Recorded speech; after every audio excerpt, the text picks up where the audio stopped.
আসসালামু আলাইকুম। শুরু করতেছি মন আল্লাহর নাম নিয়ে। সো লাস্ট ক্লাসে আমরা দেখাইছিলাম সিএসএস বাটনস কেমনে ক্রিয়েট করতে হয়, আমরা স্টাইলিশ বাটন ক্রিয়েট করে দেখাইছি। সো আজকে আমরা মেনলি কিছু টপিক কভার করব। এক হচ্ছে প্যাগিনেশনস, একটা হচ্ছে মাল্টিপল কলামস, একটা হচ্ছে interface variables, box sizing, media queries, মানে অনেক কিছুই আজকে আমরা মেনলি দেখার ট্রাই করব বা বোঝার চেষ্টা করব। হ্যাঁ, কিছু জিনিস আমাদের হয়তোবা সরি নাও লাগতে পারে, সব সময় নাও লাগতে পারে, কিন্তু ম্যাক্সিমাম জিনিসই কিন্তু আমাদের লাগবে। ফর এক্সাম্পল, আমরা যে প্যাগিনেশনটা দেখতেছি, এই জিনিসগুলা কিন্তু আমরা ম্যাক্সিমাম ওয়েবসাইটে দেখে থাকবো। লাইক আছে আপনার 1 নাম্বার পেজে এটা দেখাচ্ছে, 2 নাম্বার পেজে আরেকটা দেখাচ্ছে, 3 4 5 6 এরকম দেখাচ্ছে। হয়তোবা ম্যাক্সিমাম জায়গায় আপনি এরকম এরও দেখবেন, আবার অনেক জায়গায় হয়তো আপনি এরকমও দেখতে পারেন। সো এইটা কিভাবে ক্রিয়েট করতে হয় বা কেমনে করলে আমাদের দেখতে একদম সেম টু সেম এরকমই লাগবে, সেটাই এখন আমরা মেইনলি করে দেখব। সো বেশি কথা না বলে আমরা ডাইরেক্ট ভিএস করে চলে যাই।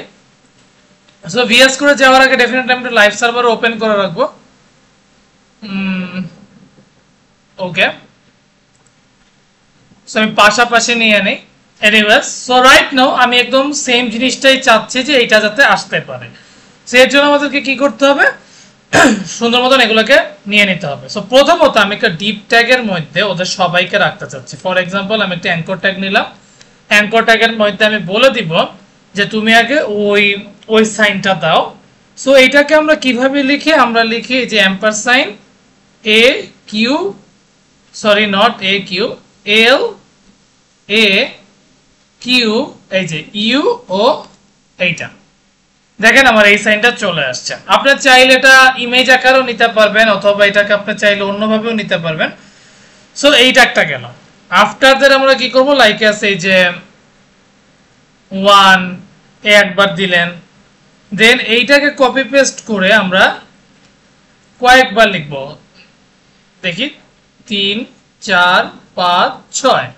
ঠিক আছে, সো এখন আমরা কি করব, 2 3 4 5 6, and at the last আমি যখন এটাকে কভার করে দিব, which means আমরা যখন এটাকে বন্ধ করে দিব তখন আমরা কি করব। সো বন্ধ করে দেওয়ার জন্য আমাদেরকে কি করতে হবে, বন্ধ করে দেওয়ার জন্য ঠিক সেম ওয়েতে আর এ কিউ দিয়ে দিতে হবে। দেখবেন এই লেখাগুলো আপনার ভিএস করে ডেফিনেটলি শো করবে। সো আপনারা ডেফিনেটলি এটা দেখে নেবেন। সো এটা একটা গেল। এখন আসেন আমরা একটু ডিজাইন করি। সো ডিজাইন করার জন্য প্রথমত আমাদেরকে কাকে রাখতে হবে, প্যাগিনেশনকে।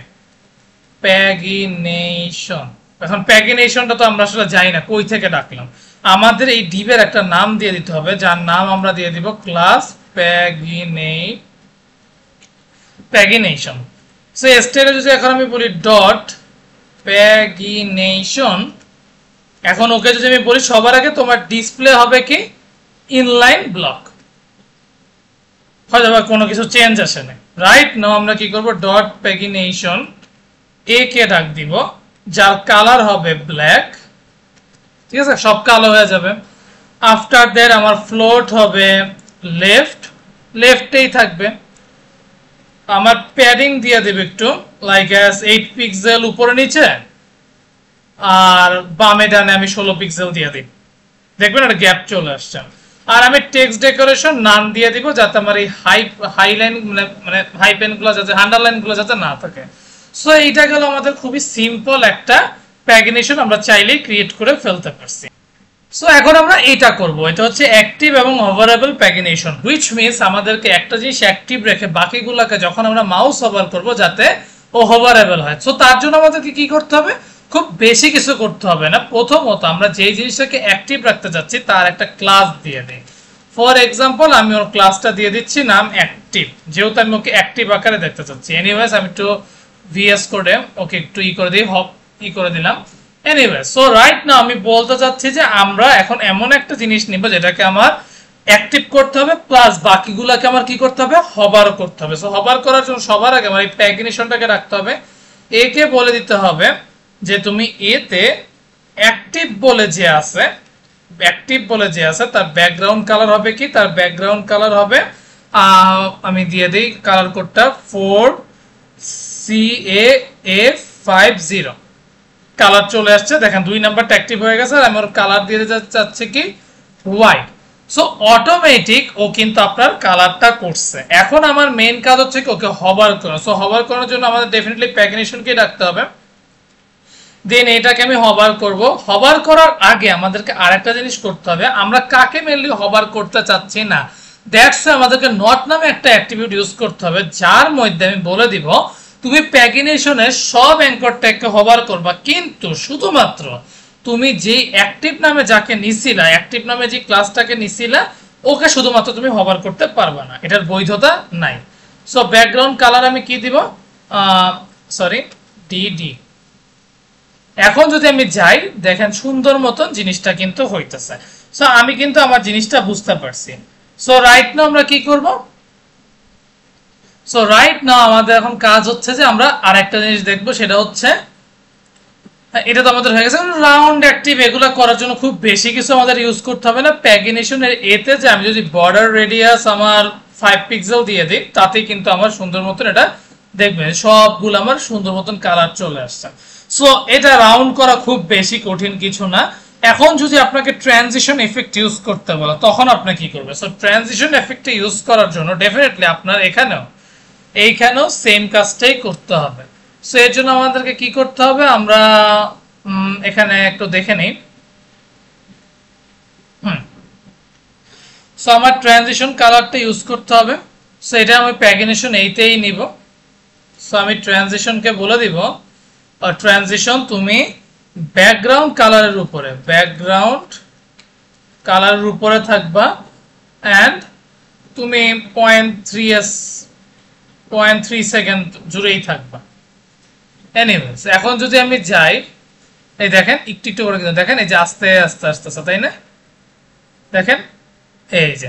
সো আমরা বুঝতে পারলাম এটা আমরা কিভাবে করলাম।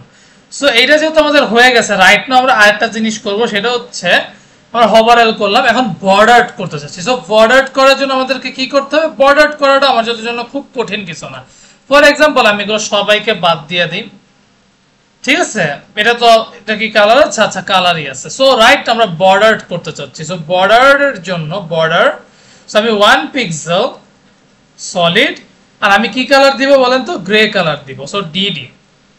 ওকে, এখন দেখেন কালারগুলো কি আসছে, সব কালার কিন্তু চলে আসছে, মানে বর্ডার অ্যাটলিস্ট হয়েছে। হয়তো বর্ডার রেডিয়াসের কারণে আপনার জিনিসটা দেখতে এতটা সুন্দর লাগে না, কিন্তু এখন দেখেন একদম same to same.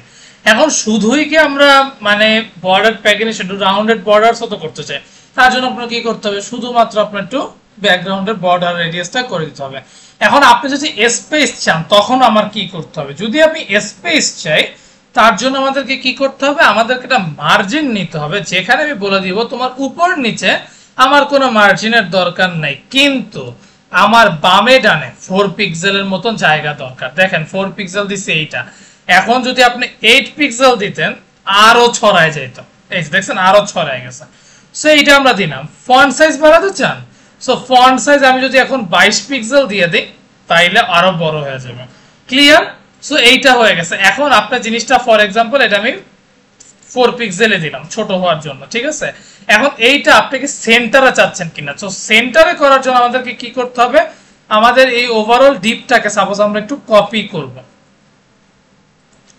Control C দিয়ে কপি করলাম। সো ডিভের মধ্যে আমি এটাকে রেখে দিলাম।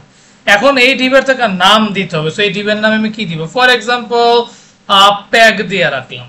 সো প্যাগ দিয়ে আমি বললাম যে ঠিক আছে, তুমি যদি প্যাগ পাও তাইলে ওদের টেক্সট অ্যালাইন তুমি কি করে দিবা, সেন্টার করে দিবা। দেখেন ও মাঝামাঝি চলে আসছে। সো এইটাই হচ্ছে আমাদের প্যাগিনেশনের যতটুকু নিয়ম। সো আমরা এটা সুন্দর মতো করে ফেললাম। সো প্যাগিনেশনের আরো যাবতীয় অনেক কিছু আছে কিনা এটা আপনারা দেখে নেবেন, আমি সবগুলো আপনাদেরকে করে দেখাইছি। এখন আমরা মাল্টিপল কলামস করব। সো আমরা প্যাগিনেশন করার পর আমরা এখন মাল্টিপল কলামসে যাচ্ছি। সো মাল্টিপল কলামস মানে কি, বা মাল্টিপল কলামস বলতে আমরা কি বুঝি? ফর এক্সাম্পল দেখেন এইখানে একটা প্যারাগ্রাফ আছে, আর এখানে কিছু কিছু কলামস আমরা দিয়ে রাখছি। সো এইটাকে কিভাবে করা হয়, সো এটার জন্য আমাদের কি কি আছে দেখেন, এইখানে আমাদেরকে দেওয়া আছে column count, column gap, column rule style, rule wide, rule colour, colour column rule, অনেক কিছু আছে। এখন কোনটার কি কাজ সেটাই আমরা এখন একটু দেখে নিই। সো প্রথমত আমি চাচ্ছি আপনি আগে যা যা করছি সব ইরেজ করে দিন, সেম টু সেম এখানেও। সরি, এটা পুরোটাই ডিলিট হয়ে যাবে। এনিওয়েজ, সো প্রথমত আমাদেরকে কি করতে হবে, আমাদেরকে একটা হেডিং নিতে হবে, বা আমাদের একটা ডিভের মধ্যে সবাইকে নিতে হবে। আমি সাপোজ H1 একটা হেডিংই নিয়ে নিই, ঠিক আছে? H1 এর মধ্যে আমি সাপোজ বলে দিচ্ছি যে for example multiple column, multiple, অথবা প্রোগ্রামিং উইথ সিকান্দারি দিয়ে দেয়, প্রোগ্রামিং উইথ সিকান্দার। ঠিক আছে, দেওয়ার কাজ দিলাম। এনিওয়েজ রাইট নাও আমি চাচ্ছি যে তোমার ডিবের মধ্যে লরেম 100 বলে কিছু থাকবে, থাকলো লরেম 100 বলে আসছে। আমি যদি আরো চাই ফর এক্সাম্পল লরেম 300 আরো আসবে, জানা কথা। অনেক বড় হয়ে গেছে যদিও, আমি চাচ্ছি যে একটু ইরেজ করে দিই, তাও একটু বেশি বড় দেখাচ্ছে। ওকে, সো আই গেস এখন ঠিক থাকার কথা, আর একটু ছোট করতে হবে। ওকে, সো এটা আমার লেখাটা আসলো। সো এইটাকে এখন আমার ডিজাইন করতে হবে। সো ডিজাইন করার জন্য আমাদেরকে খুব বেশি কিছু ইউজ করতে হবে না। আমরা একটা ক্লাস নিয়ে নেই, ক্লাসের নাম আমি দিয়ে দিচ্ছি, যেহেতু আমাদের এটা কলাম, সো আমি কল দিয়ে রাখতেছি, কল। সো রাইট নাও সবার আগে আমি চাচ্ছি যে আমার h1 ট্যাগটাকে, h1 ট্যাগটাকে আমি একটু টেক্সট অ্যালাইন সেন্টার করে দিই, দ্যাটস ইট, আর কিছু করবো না। এখন আমাদেরকে মেইন কাজ করতে হবে কি, আমাদেরকে এখন এইটাকে কলামটাকে সুন্দর মতন কাউন্ট করতে হবে। সো আমি কয়টা কলাম চাচ্ছি, সো আমি যদি এখন ডট কলকে ডাক দিই, এখন আমি কয়টা কলাম চাচ্ছি, সো আমি কলামকে বলবো কলাম, একটু wait, column count, column count. এখন তুমি কয়টা কলাম চাচ্ছ, ফর এক্সাম্পল আমি 3টা বলে দিলাম, দেখেন আমাকে 3টা কলাম করে দিল। আমি যদি এখন বলি তুমি আমাকে 4টা কলাম করে দাও, আমাকে 4টা কলাম করে দিবে। সো নিয়ম হচ্ছে 3টা করে দিলেই ভালো। আমরা ম্যাক্সিমাম নিউজ পেপারে দেখি কিছু কোটস থাকে বা আর্টিকেলস থাকে, যেখানে আমাদের এক এক জায়গায় এক একটা, স্পোর্টস এর জায়গায় যেমন স্পোর্টস থাকে, রাজনীতির কথা হইলে রাজনীতিটা থাকে, আমাদের স্টাডির কথা হইলে স্টাডি থাকে। সো এগুলো কিন্তু কিছু কিছু আপনাদেরকে যে কলাম করে দেয়। সো আমরা কলাম ফার্স্টে করলাম। এখন শুধুই কি আমাদের এটাই কি সীমাবদ্ধ থাকলে হবে, তা কিন্তু না। ফর এক্সাম্পল আমি চাচ্ছি তুমি কলামের একটু গ্যাপ দিয়ে দাও, গ্যাপ দিয়ে দাও। ফর এক্সাম্পল আমি 40 পিক্সেল গ্যাপ চাচ্ছি, দেখেন 40 পিক্সেল গ্যাপও আমাকে দিয়ে দিছে, জায়গাটা কিন্তু খুবই সুন্দর, খুবই সুন্দর মতন আমাকে 40 পিক্সেল গ্যাপ দিয়ে দিছে। এনিওয়েজ এটা নিয়ে আমার আপত্তি নেই। দেন আমাদেরকে কি করতে হবে, আমাদের কলামের রুল স্টাইল, কলামের রুল স্টাইল এখন আমি কি দিতে যাচ্ছি, সাপোজ আমি বললাম সলিড থাকুক। সো সলিড মানে কি, এরকম দাগ দাগ থাকবে, আপনি যেটা ডটেড দিতে পারেন, অন্য কিছু দিতে পারেন, এটা আপনার ব্যক্তিগত ব্যাপার। আপনি চাইলে কলাম রুলের একটা ওয়াইডও দিতে পারেন, লাইক এজ যে কলাম রুল ওয়াইড, ওয়াইড মানে তো আমরা জানি কতটুকু জায়গা ধরে। আমি সাপোজ 2 পিক্সেল যদি দিই, একটু মোটা হয়ে আসবে। আচ্ছা আমি আরেকটু মোটা করে দেখাই, 21 পিক্সেল দিলে তো অনেক মোটা আসবে, লাইক দিস। এনিওয়েজ আমরা ম্যাক্সিমাম ক্ষেত্রে এই 1 পিক্সেল বা 2 পিক্সেলের মধ্যেই থাকি। 1 পিক্সেল দিলে একটু বেশি চিকন দেখাবে, এটাই সৌন্দর্য বেশি। এখন আপনার কি এই কালার পছন্দ নাও হইতে পারে, তাইলে আমি কি করতে পারি, আমার ব্ল্যাক কালার অনেকের পছন্দ না, অনেকের হয়তো পিঙ্ক কালার পছন্দ বা রেড কালার পছন্দ বা গ্রিন, যেটাই বলেন না কেন, আমি কলামকে এখন যদি বলি কলাম তুমি তোমার রুলের কালারও চেঞ্জ করে দিবা। সাপোজ তুমি কি কালার চাচ্ছ, ফর এক্সাম্পল আমার রেড পছন্দ, আমি রেড কালার দিয়ে দিলাম। এনিওয়েজ আপনার গ্রিন পছন্দ হইতে পারে, যেমন আমারও ব্ল্যাক পছন্দ, বর্তমানে রেড বললাম আর কি। সো এইটা এখন কলাম রুলকে চাইলে আপনি এক লাইনেও লিখতে পারেন। এক লাইনে কিভাবে লিখতে পারেন, আপনি যদি এখন কলামকে সেম জিনিসটাই বর্ডারের মতন, যেমন কলাম রুলকে যদি আপনি ডাকেন, আপনি বলেন 1 পিক্সেল সলিড রেড, সেম জিনিসটাই কিন্তু আপনাকে শো করবে। আপনি চাইলে সিঙ্গেলও লিখতে পারেন, আপনি চাইলে ওভারঅলও লিখতে পারেন। আর আপনি যদি কলাম হোয়াইট কে ডাকেন, কলাম হোয়াইট আপনাকে 100 পিক্সেলই ও 100 পিক্সেলের জায়গার মধ্যে আপনাকে দিবে। আপনি চাইলে এটাকে 50 পিক্সেলের মধ্যেও রাখতে পারেন, ও আপনার 50 পিক্সেলের মধ্যে, যে মানে যেরকম জায়গা চাবেন ও আপনাকে সেরকমের মধ্যে রেখে দেবেন। সো এইটা গেল আমাদের মাল্টিপল কলামের কাজ। সো রাইট নাও আমরা কি করব, রাইট নাও আমরা ইন্টারফেস নিয়ে একটু কথা বলবো। সো ইন্টারফেসটা আমাদের কোথায়, এই যে আমাদের ইন্টারফেস। সো ইন্টারফেসটা কি, ফর এক্সাম্পল আপনি কোন একটা বক্স ক্রিয়েট করলেন, এখন বক্সের মধ্যে ফর এক্সাম্পল এটাকে আপনার রিসাইজ করা লাগতে পারে। লাইক আমরা যখন ফর্ম ক্রিয়েট করছিলাম, আমরা টেক্সট এরিয়া বলে একটা কাজ করছিলাম, যেখানে আমরা রিসাইজ করছি, কোনো সময় হরিজন্টালি উপরে গেছে, কোনো সময় ভার্টিক্যালি উপরে গেছে, কোনো সময় আমরা কিছুই করিনি। সো এইটাকে আমরা এখন কিভাবে করতে পারি সেটাই এখন আমরা করে দেখি। সো এই দুইটা জিনিস আমার কপি করে নিতে হবে আগে। অথবা আমরা নিজেদের মতন করে নিই। সো সবার আগে আমি কি করব, আমরা সব এগুলাকে ইরেজ করে নেব, সবগুলাকে আমি ইরেজ করে দিই আগে। আচ্ছা, ডিবে এত কষ্ট করার আমার কোনো দরকার নেই, আমি সুন্দর মতন ডিবের এখানে একটা চাপ দিব, ডাইরেক্ট ব্যাক। ওকে, সো প্রথমত আমি কি চাচ্ছি, আমি এখন সাপোজ চাচ্ছি যে ডিবের মধ্যে আমি দুইটা প্যারাগ্রাফ চাচ্ছি, ফর এক্সাম্পল লরেম 10, আর এখানে আমি সাপোজ বলে দিলাম লরেম 20, দুইটাই সুন্দর মতন চলে আসছে। এখন আমার কাজ হবে আমি ডিপকে কল করব, ডিপ তুমি আসো।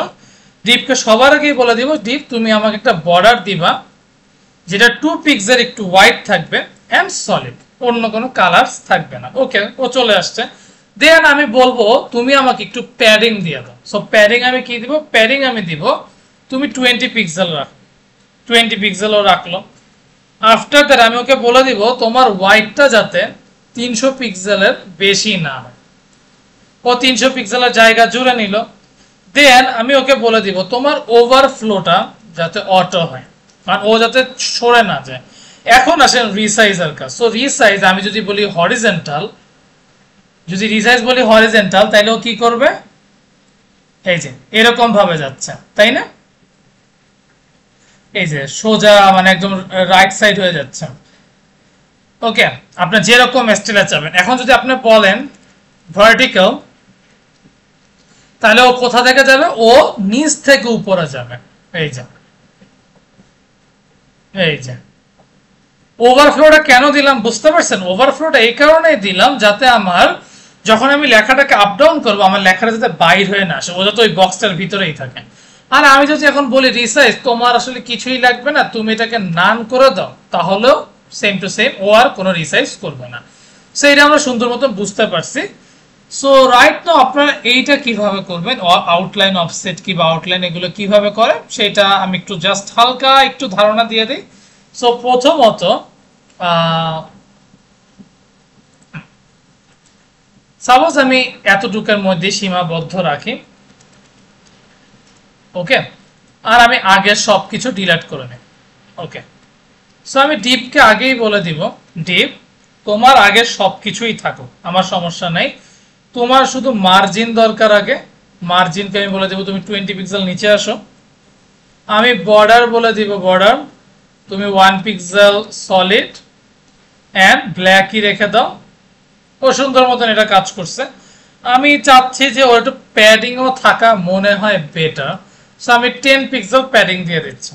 ওকে, তো সুন্দর মতন আমি সবকিছু করলাম। এখন আউটলাইন দিয়ে দিই। আউটলাইন মানে হচ্ছে বর্ডারের উপরের পার্ট। সো এটাকে আমি কি করব, for example 4 pixel solid red.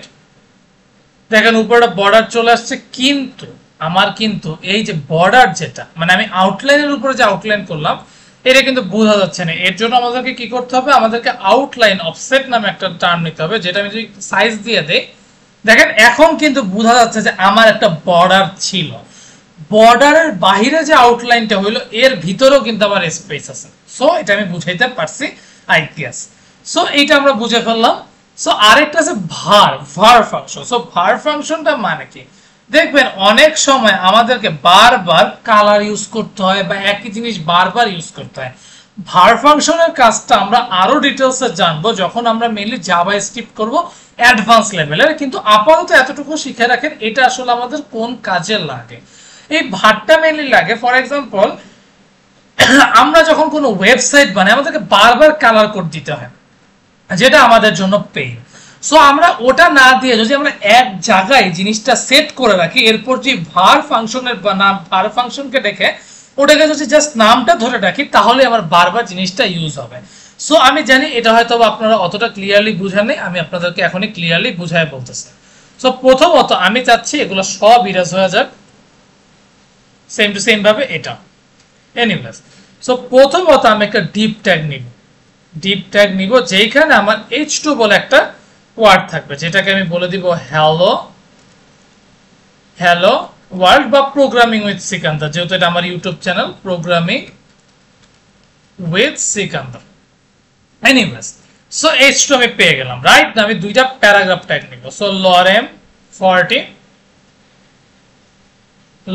40 আবার এখানে আমি একটা প্যারাগ্রাফ লরেন ফর্টিনিয়ান।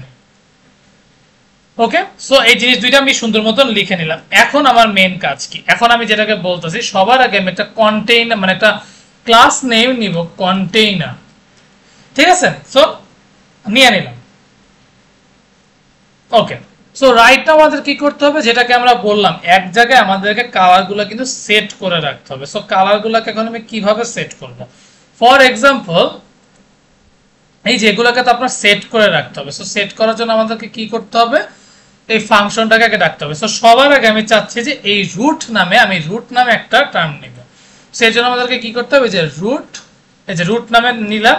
এখন প্রথমত আপনি কি চাচ্ছেন? সাপোজ আমি একটা ব্লু কালার চাচ্ছি, ব্লু কালারের আমি কোডটা দিয়ে দিতে চাচ্ছি। ঠিক আছে, তোমার ব্লু কালারের কোডটা আমি সাপোজ দিয়ে দিই, সাপোজ 1E9EFF দিয়ে দিলাম কালার কোডটা।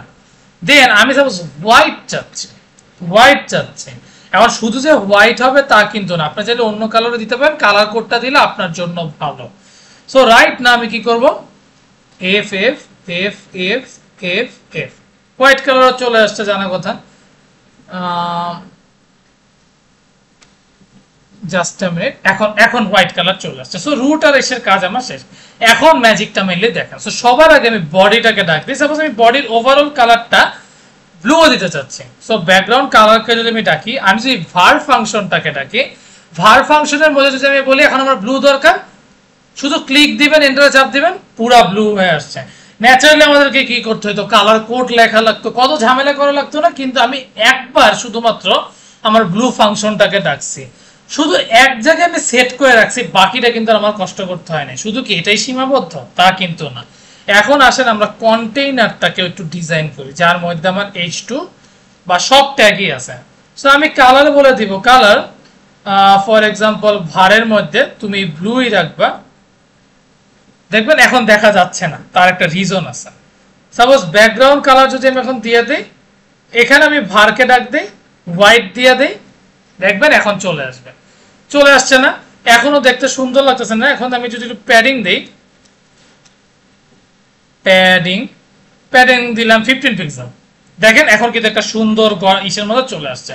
শুধু কি এটাই সীমাবদ্ধ থাকবে? তা কিন্তু না। ও বাই দা ওয়ে, আমাদেরকে এখানে আরেকটা জিনিস করতে হবে। ফর এক্সাম্পল আমরা প্যারাগ্রাফের পরে আমরা একটা ডিভ নিব। সাপোজ এখানে আমরা দুইটা বাটন নিয়ে নিই, ফর এক্সাম্পল ইয়েস, আর একটা বাটন নিয়ে নিই নো। ঠিক আছে, আমরা অনেক সময় বাটনে কিন্তু ক্লিক করেছি, ইয়েস আমি এটা অ্যাকসেপ্ট করব, আদারওয়াইজ নট। দেন আমি এখন বলতেছি যে ঠিক আছে, তুমি যদি বাটন বলে কাউকে পাও, তোমার ব্যাকগ্রাউন্ড কালার কি হবে? ব্যাকগ্রাউন্ড কালার হবে কি, ভারকে ডাকবেন। দেখেন আমাদেরকে কোনো কিছু করতে হচ্ছে, শুধুমাত্র ফাংশনটাকে আমরা কল করতেছি, তাতেই আমাদের এত সুন্দর কাজ হয়ে যাচ্ছে। ভারের মজাটাই মেনলি কিন্তু এটা। আমরা যখন জাভাস্ক্রিপ্ট করব আপনাদের আরো বেশি মজা লাগবে। সো কালার আমরা সাপোজ ভারকে বলে দিই তোমার কালারটা হবে ব্লু, দেখবেন শুধুমাত্র নীল কালার হয়ে গেছে। এখন আমি চাচ্ছি যে বর্ডারটাও চেঞ্জ করতেন। সো আমরা সারা জীবন কি করছি, বর্ডার 1 পিক্সেল সলিড, কিন্তু আমরা কিন্তু সারা জীবন কালার কোড দিছি, যেটা আমাদের উচিত না। এখন আমরা কি করব, ব্লু দিয়ে দিলাম। এনিওয়েজ, সো এইটাও হয়ে গেল। রাইট না আমাদেরকে কি করতে হবে, প্যাডিং নিতে হবে। প্যাডিং আমরা বলে দিব 5 পিক্সেল। সো হয়ে গেছে। দেখেন আমরা সুন্দর মতন বর্ডার বক্সে এরকম একটা জিনিস বানাই ফেলতে পারছি, যেটা কিন্তু আমরা ন্যাচারালি যদি করতে যেতাম আমাদের কিন্তু জান বের হয়ে যেত। সো এটা আমরা সুন্দর মতন বুঝার চেষ্টা করছি বা বুঝতে পারছি। এনিওয়েজ, সো রাইট নাও আমাদের আর একটা বা দুইটা জিনিস বাকি আছে। এখানে আরো কিছু পার্টস আছে, আপনারা চাইলে এটা একটু দেখে নিতে পারেন। এগুলো আমি দেখাইলাম না এই কারণে, কারণ আমরা কিন্তু যখন জাভাস্ক্রিপ্ট করবে এই জিনিসগুলো আমাদেরকে বেশি উপকার করবে। বর্তমানে আমরা জাস্ট দেখার কাজ দেখতেছি। Anyways, box sizing. So box সাইজিংটা আমার খুব বেশি বলতে হবে না, এটা আমরা সবাই কম বেশি করে আসছি।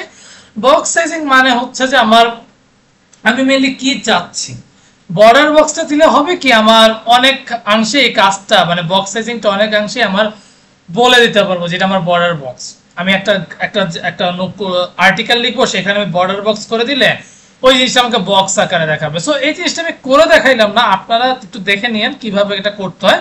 এটা খুব বেশি ম্যান্ডেটরি না, কিন্তু হ্যাঁ আমরা যখন বিশেষ করে ওয়েবসাইট বানাবো আমরা ওভারঅল ওয়েবসাইটটাকে স্টার হিসেবে চিহ্নিত করি, তখন আমরা বলে দিই মার্জিন 0, প্যাডিং 0 এবং বর্ডার বক্স সাইজিং বলে দিই বর্ডার বক্স, বিকজ আমাদের বর্ডার বক্সটা কিন্তু বক্স আকারেই কাজ করে।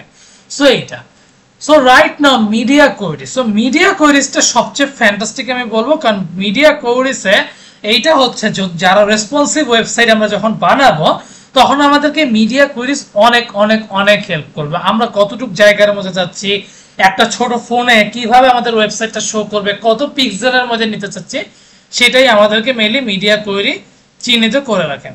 সো এটা নিয়ে আমি এখন ডিটেলস আলোচনা করব না, আমরা যখন ওয়েবসাইট বানাবো তখন তো জানবো, আর যখন আমরা রেসপন্সিভ নিয়ে একটা ক্লাস বানাবো তখন আমি আপনাদেরকে একটু হালকা প্র্যাকটিক্যালি করে দেখাবো, কিন্তু খুব ডিটেলসে করে দেখাবো না এই কারণে, কারণ আমরা ওয়েবসাইট বানাইতে গেলে আমাদের জিনিসটা আরো ক্লিয়ার হবে। কারণ আমি এখন মুখে হয়তো আপনাকে বলে দিব, বাট যতক্ষণ না পর্যন্ত আমরা ওয়েবসাইটটা তৈরি করব ততক্ষণ না পর্যন্ত আপনার আসলে ওই জিনিসটা বুঝতে পারবেন না।